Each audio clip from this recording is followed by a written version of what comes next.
ఇక శివుని ఆశీర్వాదంతో ప్రజలందరూ సుఖ సంతోషాలతో ఉండాలని మాజీ మంత్రి ఎమ్మెల్యే సబితా ఇంద్రారెడ్డి ఆకాంక్షించారు. రంగారెడ్డి జిల్లా మహేశ్వరంలోని రాజరాజేశ్వరి ఆలయంలో తనయుడు కౌశిక్ రెడ్డితో కలిసి ప్రత్యేక పూజలు చేశారు. ఇక సకాలంలో వర్షాలు పడి రైతులకు పంటలు బాగా పండాలని కోరుకున్నానన్నారు. భక్తులకు ఎలాంటి అసౌకర్యం కలగకుండా చూసుకోవాలని ఆలయ నిర్వాహకులకు కూడా సూచించారు.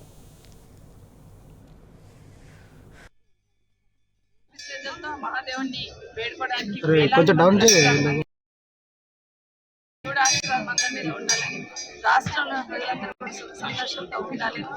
ఇక్కడికి ముఖ్యంగా మా ఇంటికి ఇప్పటికి చాలా మంది భక్తులు వస్తూ ఉంటారు. హైదరాబాద్ రకరకాల జిల్లాల వాళ్ళందరికీ ఎలాంటి ఇబ్బంది లేకుండా కమిటీ సభ్యులందరూ చూసుకునే ప్రయత్నం చేస్తున్నారు.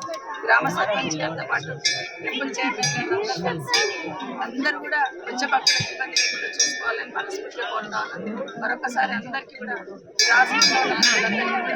సకాలమైన వర్షాలు పడాలి, రైతులకు బాగా పంటలు పండాలి, ప్రజలు ఎలాంటి ఇబ్బందులు లేకుండా సుఖ సంతోషంగా ఉండాలని మా ఆశ వేడుకుంటే అందరూ కూడా మా ఆశ